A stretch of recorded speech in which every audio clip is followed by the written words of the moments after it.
আজি মই মোৰ ঘৰলৈ কি শাক চব্জি কিনি লৈ আহিছোঁ। মই মাছ বজাৰ কৰিবলৈ গৈছোঁ। মই কেনেকুৱা ধৰণৰ মাছ মই ঘৰলৈ লৈ আহিছোঁ। মই গাখীৰ কেনেকুৱা ধৰণৰ মোৰ ল'ৰা ছোৱালীক খুৱাইছোঁ। মই যদি কাইলৈ মিঠাই কিনিবলৈ গৈছোঁ, সেই মিঠাই মই কেনেকুৱা ধৰণৰ মিঠাই কিনিছোঁ। আজি ৰাতিপুৱাতে আমি গ'লোঁ প্ৰথমতে অন্ধ্ৰপ্ৰদেশৰ পৰা য'ত ট্ৰাকবিলাক আহে, তাত এসময়ত অভিযোগ আছিল যে সেইবিলাকত ফৰ্মেলিন থাকে। আমি আমাৰ মোবাইল লেবৰেটৰীৰ লগত লৈ গৈছিলোঁ। ফুড ছেফটি অফিচাৰ আছিলে, গোটেই টীমটো আছিলে, তেওঁলোকে কাম কৰি আছে।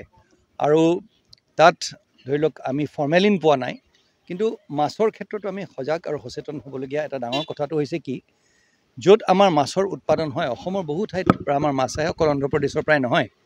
আৰু সেই মাছবোৰ আমি য'ত তাত উৎপাদন হয়, বহু ক্ষেত্ৰত এটা খুব আনচাইণ্টিফিক এটা পৰিৱেশ এটাত সেই মাছবিলাক ডাঙৰ কৰা হয়। গুৱাহাটীৰ পৰা অহা বহুত ট্ৰাক আমাৰ মৰিগাঁও আৰু নগাঁও অঞ্চললৈ আহে, য'ত মুৰ্গী কটাৰ পিছত যিখিনি লেতেৰা বস্তু থাকি যায়, সেই গোটেইখিনি ট্ৰাকে ট্ৰাকে ভৰাই আনি পেলাই আমাৰ মৰিগাঁও নগাঁও অঞ্চলত বিভিন্ন ফিচাৰীত সেই বস্তুটো ৰাতি ৰাতি সেই ট্ৰাকবোৰ আহে। পুলিচে ধৰিবলৈ চেষ্টা কৰিছে, তেওঁলোকে ৰুটবিলাক সলাই থাকে, যাৰ ফলত কি হয়, যোনবিলাক ভাল মাছ খেতিয়ক, যোনবিলাকে কোনো বেয়া কাম নকৰাকৈ বা ৰাইজৰ স্বাস্থ্যৰ প্ৰতি সচেতন হৈ যোনবিলাকে মাছ বিক্ৰী কৰে, তেওঁলোক পিছ পৰি যায়। কাৰণ তেওঁলোকৰ মাছৰ দামটো হয়তো অকণমান বেছি হ'ব পাৰে। তেওঁলোকৰ সোনকালে মাছ ডাঙৰ কৰিব লাগে, মাছ উৎপাদন কৰিব লাগে। আজি সেই মাছবিলাক সেৱন কৰাৰ পিছত আমাৰ দৈনন্দিন সেই বস্তুখিনি সেৱন কৰাৰ পিছত আমাৰ hyper tension, non communicable disease যিমান আছে সেইবোৰ হ'বলৈ আৰম্ভ কৰিছে, কৰ্কট ৰোগ পৰ্যন্ত। সেই তাৰ বাবে এওঁলোকে যাতে, বেপাৰীসকলে যাতে তেনেকুৱা ধৰণৰ কাম কৰিব নোৱাৰে। আৰু বেপাৰীসকলকো মই তাত কৰিব নোৱাৰোঁ, তেওঁলোকক দোষাৰোপ কৰিব নোৱাৰোঁ। কি কাৰণে প্ৰডাকশ্যন কোনোবা বেলেগ এটুকুৰা জেগাত হৈছে। আজি আপুনি দেখিছে বিয়াত ছাপ্লাই কৰা, ডাঙৰ ডাঙৰ বিয়াত ছাপ্লাই কৰা, মই মানুহজনৰ ভদ্ৰলোকৰ নাম নলওঁ, কিন্তু তেওঁ লাইচেঞ্চ নোলোৱাকৈ সম্পূৰ্ণভাৱে ঘৰুৱা ৰন্ধন গেছেৰে তাত বনাই আছে। ডাঙৰ কুকুৰ ৰাখিছে কাষতে, এটা কদৰ্যময় পৰিৱেশ। সেই তাত গোটেই যোনটো ডালডা ঘি, যোনটো ক'লা ক'লা চামনি হৈ গৈছে, সেই ডালডা ঘি তলত পেলাই ৰাখিছে। তাৰ ওপৰত যিমানখিনি লেতেৰা বস্তু আছে, য'ত এইপিনে ৰান্ধি আছে, এইপিনে মিঠাই বনাই আছে, আৰু সেইখিনিয়ে গৈ কাইলৈ আমি বিয়া এখনত খাম।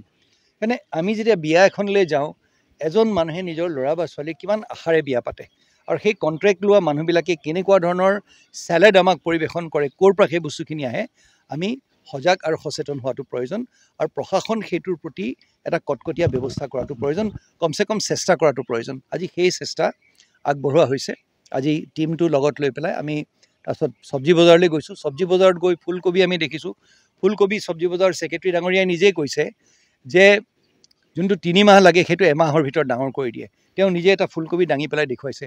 সেই ফুলকবিটো আমি আমাৰ ল'ৰা ছোৱালীক গৈ পেলাই খুৱাওঁ। যোনখিনি পেষ্টিচাইডৰ ৰেচিডিউ এতিয়া আমি লৈ গৈছোঁ, সেইখিনি গধূলি ৰিপৰ্ট ওলালে আপোনালোকে গম পাব। প্ৰতিটো বস্তুত আপোনাৰ কীটনাশক যোনটো ৰাসায়নিক দ্ৰব্য আছে, সেইটো লাগি আছে। এতিয়া সেই বস্তুটো যেতিয়া তেনেধৰণেৰে আমি গৈ পেলাই খাওঁ, ঠিক আছে, এটা কথা হ'ব পাৰে যে আমাৰ বেলেগ কোনো বিকল্প নাই, ঘূৰি পকি তেনেকুৱা ধৰণৰ বজাৰখনে হয়। এতিয়া সেই পাচলিবোৰ আমি কেনেকৈ ধুব লাগে, বা কমচে কম সেই জেগাবিলাকত য'ত সেই কীটনাশক দ্ৰব্যবিলাক প্ৰয়োজনতকৈ বেছি প্ৰয়োগ কৰে, এতিয়া ইউৰিয়া অকণমান হ'লেও দিব লাগে। এতিয়া নেনো ইউৰিয়া পৰ্যন্ত আহি গ'ল। আজি বিজ্ঞান আৰু প্ৰযুক্তিবিদ্যাৰ এইটো আমাৰ যুগ, কিন্তু তাৰ মানে এইটো নহয় তাৰ অপব্যৱহাৰ কৰি পেলাই ৰাইজৰ স্বাস্থ্যত হানি কৰিব। তাৰপিছত আমি মিঠাই দোকানবিলাকলৈ আহিলোঁ, আপোনালোকেতো দেখিছেই কেনেকুৱা পৰিৱেশত ৰাখে। এতিয়া চিল কৰি দিয়া হ'ব। কথাটো হ'ল এনেকুৱা ধৰণৰ ৰেডবিলাক নগাঁও জিলাত চলি থাকিব।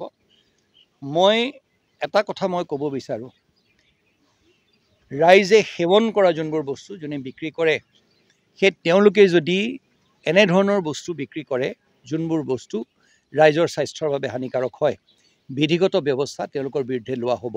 আৰু সেইটো তেওঁলোকে যাতে সতৰ্ক হৈ যায়। আৰু তেওঁলোকক মই অনুৰোধ কৰিছোঁ যাতে সেই এনেকুৱা ধৰণৰ, কাইলৈ তেওঁলোকৰ ঘৰতো ল'ৰা ছোৱালী আছে। মই মিঠাই বেপাৰীজনক সুধিছিলোঁ, এই বস্তুটো আপুনি আপোনাৰ ল'ৰা ছোৱালীক খুৱাবনে? বোলে নাই, মই মোৰ ল'ৰা ছোৱালীক নোখুৱাওঁ। যদি নিজৰ ল'ৰা ছোৱালীক মই নোখুৱাওঁ, সেই বস্তুটো কিন্তু মই বিক্ৰী কৰিম সাধাৰণ ৰাইজক, সেই কথাটোতো নহ'ব নহয়। সেই কথাটো আমি চেষ্টা কৰিম। তেওঁলোকে আমাৰ চকুত ধূলি মাৰিবলৈ চেষ্টা কৰিব, কিন্তু আমি আমাৰ চেষ্টা অব্যাহত থাকিব। আৰু মেজিষ্ট্ৰেট যাব, পুলিচ যাব, আমাৰ ফুড ইনস্পেক্টৰ আৰু তেওঁলোকৰ টীম যাব, ফিচাৰী অফিচাৰ যাব, নগাঁৱত সেই অভিযান চলি থাকিব। যিকোনো খবৰৰ বাবে যোগাযোগ কৰক 7099017330 লগতে 7099017110 নম্বৰত।